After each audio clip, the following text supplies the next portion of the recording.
కామారెడ్డి జిల్లాలో తల్లి ముగ్గురు పిల్లల మృతి అనుమానాస్పదంగా మారింది. ప్రమాదవశాత్తు చెరువులో పడిన పిల్లలను రక్షించే ప్రయత్నంలో మౌనిక సైతం గల్లంతైందని చెబుతున్నాడు భర్త. అయితే మౌనిక భర్త యేసు పిల్లల్ని భార్యను చంపేశాడని ఆరోపిస్తున్నారు మృతురాలి కుటుంబ సభ్యులు. 5 ఏళ్ల క్రితం యేసుకు శ్యామలతో పెళ్లవగా ఆమెను కూడా చంపేసినట్టు ఆరోపణలున్నాయి. తర్వాత మౌనికను పెళ్లి చేసుకున్నాడు యేసు. అయితే మొదటి భార్య శ్యామల ముగ్గురు పిల్లలను మౌనికనే పెంచుతున్నట్టు చెబుతున్నారు. మౌనికతో సహా పిల్లలు చెరువులో పడి మృతి చెందడంపై అనుమానాలు వ్యక్తం చేస్తున్నారు.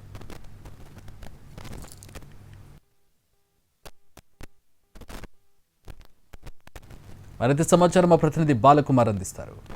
కామారెడ్డి జిల్లా ఎల్లారెడ్డిలో విషాదం చోటు చేసుకుంది. ఒకే కుటుంబానికి చెందిన 4 మృతి చెందారు. చెరువులో మునిగి మృతి చెందినట్లు పోలీసులు అయితే అనుమానిస్తున్నారు. కానీ కుటుంబ సభ్యులు మాత్రం హత్య చేశారని సంచలన ఆరోపణలు చేస్తున్నారు. ప్రస్తుతం కుటుంబ సభ్యులు ఉన్నారు. ఒకే కుటుంబానికి ఒక తల్లి, 3 పిల్లలు, మొత్తం కూడా 4 ఆ ఊర పెద్ద చెరువులో దిగి చనిపోయారు. బట్టలు ఉతికేందుకు వెళ్ళిన సమయంలో జారి చనిపోయి ఉంటారని పోలీసులు అయితే ప్రాథమికంగా నిర్ధారిస్తున్నారు. కానీ కుటుంబ సభ్యులందరూ కూడా మొదటి భార్యను చంపినట్లే భార్య పిల్లల్ని కూడా అందరినీ చంపేశారు, భర్త ప్రమేయం ఉంది ఇందులో అని చెప్పి సంచలన ఆరోపణలు చేస్తున్నారు. వాళ్ళకి సంబంధించిన కుటుంబ సభ్యులు ఉన్నారు. అసలు ఏం జరిగిందో తెలుసుకునే ప్రయత్నం చేద్దాం. సో ఏం జరిగింది అసలు? మా బిడ్డను కొట్టి చంపిండు.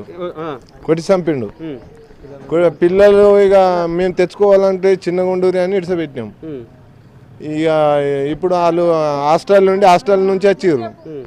హాస్టల్ నుండి వస్తే ఈ ఎండపూట తీసుకుపోయారు, అందులో నూకేసారు. ఎవరు అసలు? తండ్రి ఇంకో తండ్రి ఏమో అది నా బిడ్డనే చంపేసిండు. అసలు ఏం జరిగిందమ్మా? ఫస్ట్ ఆమెకు 3 పిల్లలు ఉన్నారు. 3 పిల్లలు ఉండే సారు, చిన్నగా ఉండేన్రి.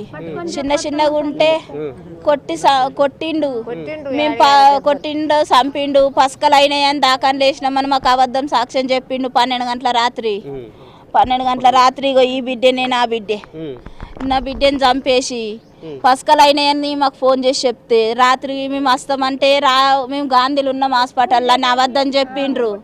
ఈ పొద్దు రాత్రి కూడా మా పిల్లలను రాత్రి 12 అవుతుంది, అప్పుడే చచ్చిపోయిండ్రు. మీ పిల్లలు చెల్లర పడ్డారు, వాళ్ళే బట్టలు విండవైపు జారి పడ్డారని చెప్తున్నారు సారు. వాళ్ళు జారి పడలేరు, ఈడే చంపిండని మేము అంటున్నాం సారు. మాకు న్యాయం జరగాలి. పోలీసు వాళ్ళు మాకు న్యాయం చేస్తలేరు. అప్పుడు కూడా కేసు పెడితే మా మీదనే ఉల్టా కేసు పెట్టిండ్రు సార్. మాకు న్యాయం జరగాలి. ఆడ జీవిత ఖైదీ కావాలి, ఉరి శిక్ష ఇవ్వాలి. మాకు న్యాయం జరగాలి సారు. పోలీసు వాళ్ళు ఏదో అట్లనే పడ్డారని మాతో సర్పంచులు పెద్ద మనుషులు కూడా మాకు న్యాయం చెప్తలేరు సార్. మాకు ఒక ఫోటో ఇయ్యమంటే ఊరోళ్ళంతా కలిసి కూడా ఫోటోలు ఇస్తలేరు, ఫోటోలు తీయనిస్తలేరు సార్. మాకు పొద్దున ఫోటో కోసం పేపర్కి ఇద్దామని మా కలంపేటలో ఫోటో తీద్దామని పోలీస్ స్టేషన్ పోయినాము. ఒక ఫోటో కూడా తీయలేదు. పోలీసు వాళ్ళు మొత్తం ఇబ్బంది చేసింది మాకు. ఎంత పిల్లలు ఎక్కడ హాస్టల్ ఉంటుండే, ఎట్లా వచ్చిండ్రు అసలు?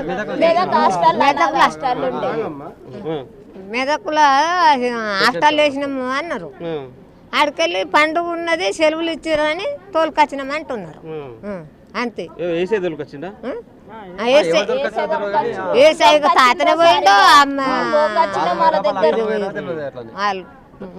ప్రాథమికంగా ప్రమాదవశాత్తు జరిగిన సంఘటనగా కేసు నమోదు చేశారు. కానీ దర్యాప్తులో మరింత లోతుగా దర్యాప్తు చేసిన అనంతరం కేసుని ముందుకు తీసుకెళ్తామని పోలీసులు చెప్తున్నారు. ఇది కన్నా తాజా అప్డేట్. కెమెరామెన్ రవిచరణ్తో బాలకుమార్, NTV, కామారెడ్డి జిల్లా.